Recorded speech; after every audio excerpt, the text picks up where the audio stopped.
রাজপথ ছাড়ি নাই, শেখ হাসিনা ভয় নাই, চলবে এখন ঘরে ঘরে, শেখ হাসিনা কিছু হলে রাজপথ ছাড়ি নাই। এক দফা খবর দে, এক দফা খবর দে, এক দফা খবর দে।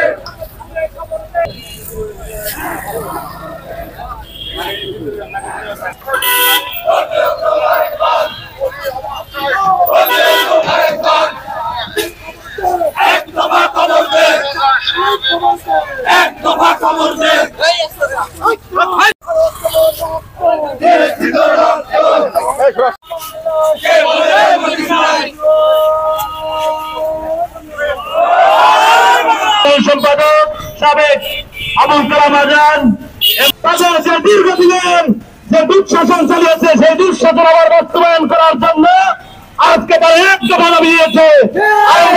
শুধু একটি কথা বলতে চাই, সারা বাংলায় খবর দেয়, এক দফাকে খবর দেয়।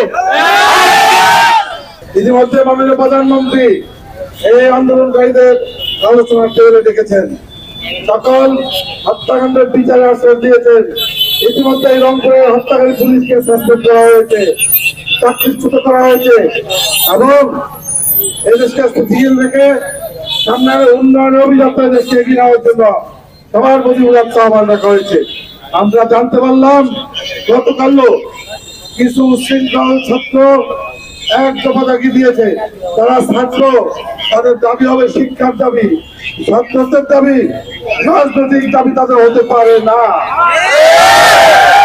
তারা আজকে বিদেশি প্রভুদের প্ররোচনায় শত শত কোটি টাকা পেয়ে আজকে দেশকে ধ্বংস করতে চায়। আমরা মুক্তিযুদ্ধের উত্তরাধিকার, আমরা এই মাটিকে ভালোবাসি, এই মানুষকে ভালোবাসি। আমরা নিরস্ত্রভাবেই বিগত সকল আন্দোলন মোকাবেলা করেছি এবং এবারও মাঠে নেমেছি। আজকে সকল অপশক্তিভূত আহ্বান, বড়াইগ্রাম গুরুদাসপুরের মাটি, আওয়ামী লীগের ঘাঁটি,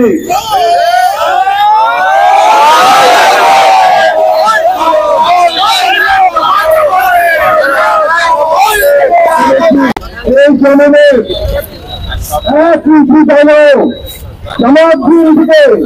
আন্দোলন করার জন্য এই জন্য আমেরিকা করবে, আমেরিকা বিরুদ্ধে আর কাল যদি একটা কিছু হয় যাবেন কোথায়, করবেন কি? সেই জন্য বলছি সাধু সাবধান, মাঠে আমি আছি, আমার নেতৃবৃন্দ আছে, উপজেলা আওয়ামী লীগ আছে এবং সকল পর্যায়ের নেতৃবৃন্দকে এই আন্দোলনের সবই ঘাট উদাত্ত আহ্বান রেখে ব্যবসায়ীদের বলতে চাই, আপনারা দেখেছেন বিগত 15 বছর এই বন্ধ আবারে কোনো চাঁদাবাজি কৌবাজি হয় নাই এবং আগামী দিনেও হবে না। আপনাদের পাশে আমরা আছি, আপনারা আমাদের পাশে থাকেন। এই আহ্বান রেখে আমাদের সোনামণি ছাত্রদের বলতে চাই, তোমাদের দাবি পূর্ণ হয়েছে, আমাদের ভাইয়ের রক্ত গেছে, আমার সন্তানের রক্ত গেছে, এর বিচারের দায়িত্ব মাননীয় প্রধানমন্ত্রী নিয়েছে। আমরা আস্থা রাখি শেখ হাসিনার প্রতি।